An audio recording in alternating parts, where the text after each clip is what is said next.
You won't believe this madness. A football club with 164 years of history, loads of diehard fans, but a trophy cabinet emptier than a student's fridge. Now imagine this same club going head-to-head with a footballing machine, Manchester City, managed by a bloke who basically wrote the Bible on modern football. And then, out of nowhere, the unthinkable happens. The underdog pulls off the upset and wins the FA Cup. And who are we talking about here? None other than the glorious, the immortal, and now officially champions, Crystal Palace. You might be thinking, Crystal Palace, that's real? Yes, it's real. And now they can finally say they've won a trophy that's not just for showing up. For Palace fans, this 2025 FA Cup win was like lifting the World Cup, the Libertadores, the Champions League, and maybe even an Oscar for all the drama involved. So how did a club founded in 1861 with a long roller coaster history reach this magical moment? What exactly happened that day at Wembley that turned a club known for being the perennial underdog into champions of one of the most historic tournaments in football? Get ready, because this is a true underdog story.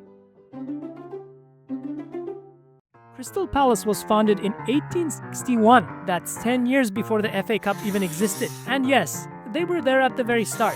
One of the founding clubs of the Football Association. Their captain at the time, Douglas Allport, even helped write the rules of the competition. In other words, these lads helped invent the game and then spent over a century winning absolutely nothing. In recent years, they came close. In 1990 and 2016, they reached the FA Cup final, only to watch Manchester United snatch it away both times. Enough heartbreak to make any sane fans switch to curling. But not Palace fans. They stayed, they hoped, they suffered, they collected heartbreaks, mid-table seasons, and that eternal feeling of maybe next year. Then came 2025, and with it, a shot at rewriting everything. Palace made it to the final as complete underdogs. No one gave them a chance. After all, they were facing Manchester City, Guardiola at the helm, and a squad worth more than the GDP of a few countries. But football loves an underdog, and on that day, Wembley was clearly rooting for chaos. With over 80,000 fans in the stands, about 30,000 of them from South London, the stage was set, and it didn't take long for the drama to kick off.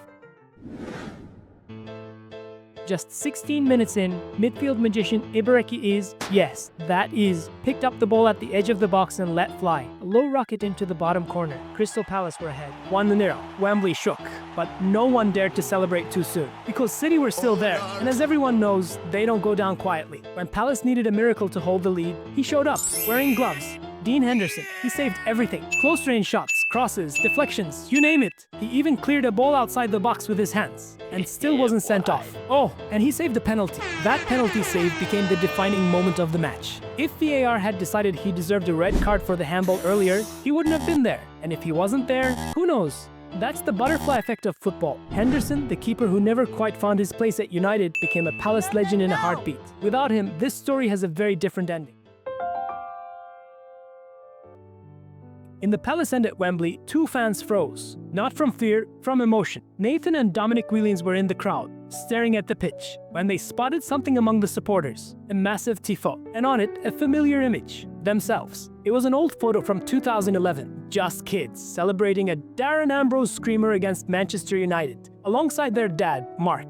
That image had become iconic for a whole generation of Palace fans. And for them, it meant even more. Their father passed away from cancer in 2017. Seeing that image, in that moment, at that final, brought them both to tears. I had no idea it was going to be us, Nathan said. It was amazing, something so special to be a part of. And it truly was. These are the stories only football can tell, turning goals into chapters of an epic. On that day, Wembley was the stage for something far bigger than just a match. When the final whistle blew, it wasn't just Crystal Palace who won. It was a whole community, a fan base that never gave up. A club mocked for years as forever mid-table had finally stepped into the spotlight. The global media went wild. From CNN to Al Jazeera, headlines called it one of the biggest upsets in FA Cup history. And they weren't wrong. This wasn't just a cup final. It was a reckoning. Sure, if you support a club used to winning Champions Leagues, this might not seem like much. But for Palace, it was their World Cup, their crowning glory, their ultimate triumph.